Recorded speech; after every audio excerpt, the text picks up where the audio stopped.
Hey everyone, David Silva here again in the Creative Beast studio, and today I wanted to take a look at the Velociraptor mongoliensis from the Beasts of the Mesozoic Raptor series. Here he is in the package, window box, and again artwork here by Jonathan Quo. This was the first package art that was released. Some credits here. Some stats on the back there, along with the checklist of some of the other raptors. And there's the top.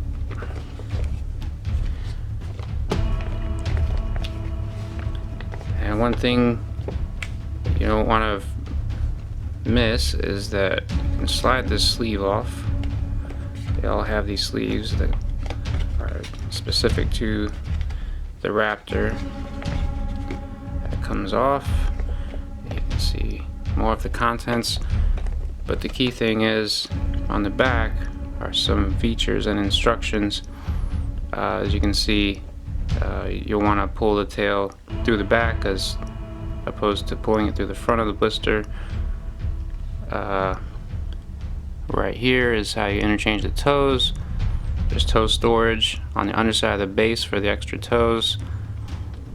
There's two separate holes on the back of the tail, which I'll go over in a minute, where you can position the tail in two different spots, and the body clip that you've probably seen in some of the other videos. So let's open it up. Now, once you get this guy open, you'll have the tray with the Raptor and the Raptor parts, and behind that will be a bag with the base and the posing rod pieces. And each Raptor will have a specific background that you can display your Raptor with.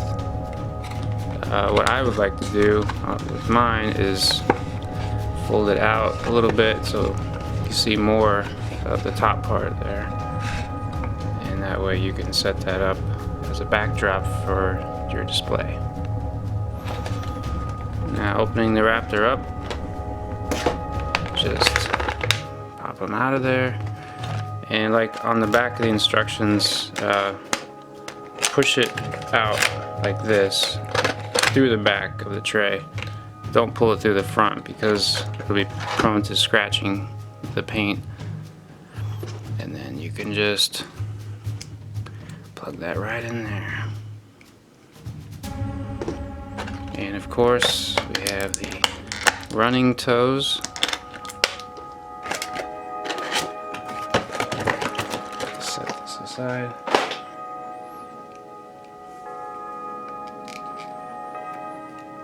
So now we have our Raptor. And let's set this base up.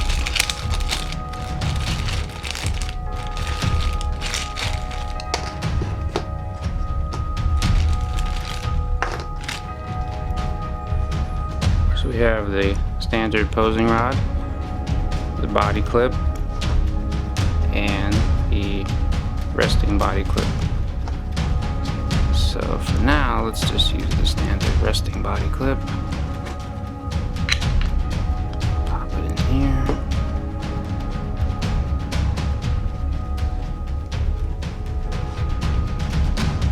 Make sure the toes are straight. And just set them right there.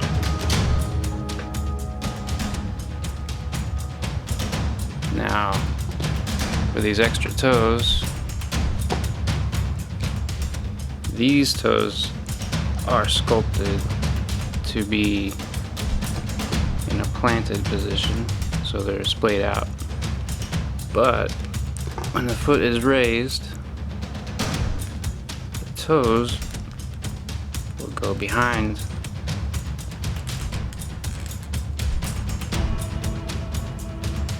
the body, and they will get closer to each other when they're in the air, so they're more compact as they go back. So it has a different look to them. That's why I wanted to include two separate types of toes.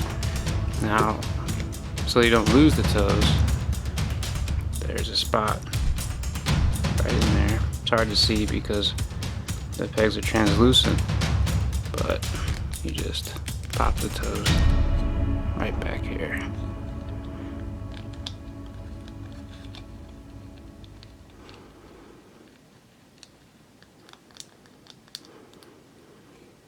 So now you don't see them. Alright, so now we have our pose. Let's bring the arms out a little bit. Bring the head down, open the mouth. He's got his running pose going. And when you do the standing on one foot, it might be a little tricky to balance, but it's very doable. It'll be a little much more secure if you use the body clip, because it actually clips onto the body as opposed to having the figure rest. And another thing, now here's those two holes I was talking about, and if you want the tail to be lower, it's more straight along the body. But for a more dynamic look, put it in the lower hole. And now it's more upright. Now going over articulation, of course you have the jaw hinge. The tongue is articulated, you can move that around. You have at the top here, you can spin the head back and forth. And this joint right here is designed to move to side, but also up and down. So you should be able to get a pretty good range both ways. So if you want to have them looking behind them, get pretty far. And the arms are on a disc, and they can move back and forth, out and in. Elbows, hinge at the hands, so you can have the primary feathers move back and forth on both hands. And we have a torso joint, moves up and down, side to side, all around. That's on a double barbell inside. And there's the hips, back and forth, a little bit inward and outward. The knees, front and back, of course, they're on a disc and they also swivel. Some of the builder Raptors had an issue where the paint was getting stuck inside the disc, and people would try to force it, and it can snap if it's too tight. Don't try to force it. Just run it under some hot water, or use a hair dryer for a few seconds, and it'll loosen that paint. Just something that happens sometimes on new figures, so just be aware of that. Here's another hinge at the ankle, and the toes. Of course, you have the toe claw here, and there's a little swivel on these toes too. And then there's actually a disc inside here, and that goes back and forth, that disc. And then you can also move around the ball joint right here with the tail, and the tail does have a wire inside of it. So, more dynamic poses with that. And let me show the body clip real quick. Pops in right at the most narrow part of the pelvic area. Now, this might be a little bit harder to do with the Dromaeosaurus and the Xenion long figures because they have the extra feather piece right there. So what I do is just sort of use this as an extension of the posing rod and rest it on top of that instead of trying to clip it. So I suggest clipping this to the body before you clip it into the posing rod here.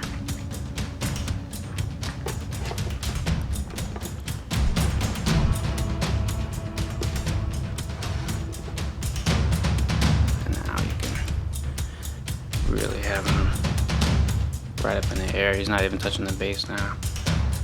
So let's see what you can do with the posing rod with the different types of clips. So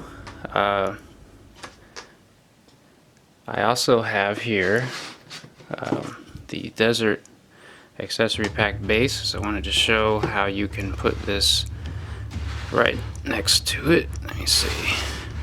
Yeah, there we go. See how it lines right up in there. And if you wanted to, you could use it on the other side as well. Let's see, how's that? There we go. Okay, so it lines right up just like that too. So you can put two bases with the accessory pack bases.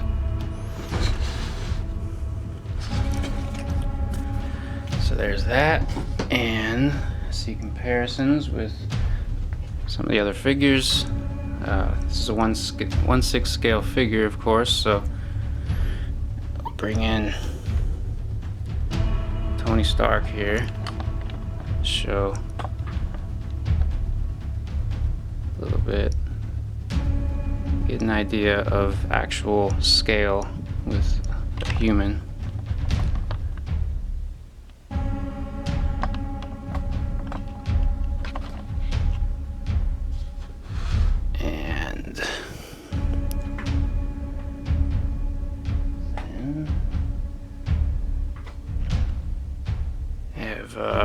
Marvel Legend Nakia, about 6 inches tall, maybe a little bit less. And here's a bulkier figure at that size, a little bit taller. Man-at-Arms is closer to 7 inches. And then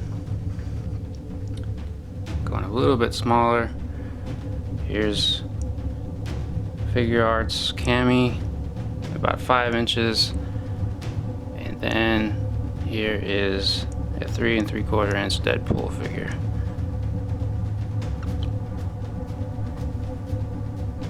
Now, can't have a proper comparison without comparing it to another dinosaur figure. So here is the Papo Velociraptor in comparison. So that will about do it. All of these deluxe Raptors have the same articulation, so I just wanted to focus on what in my mind is the main one. Hope you guys enjoyed the video.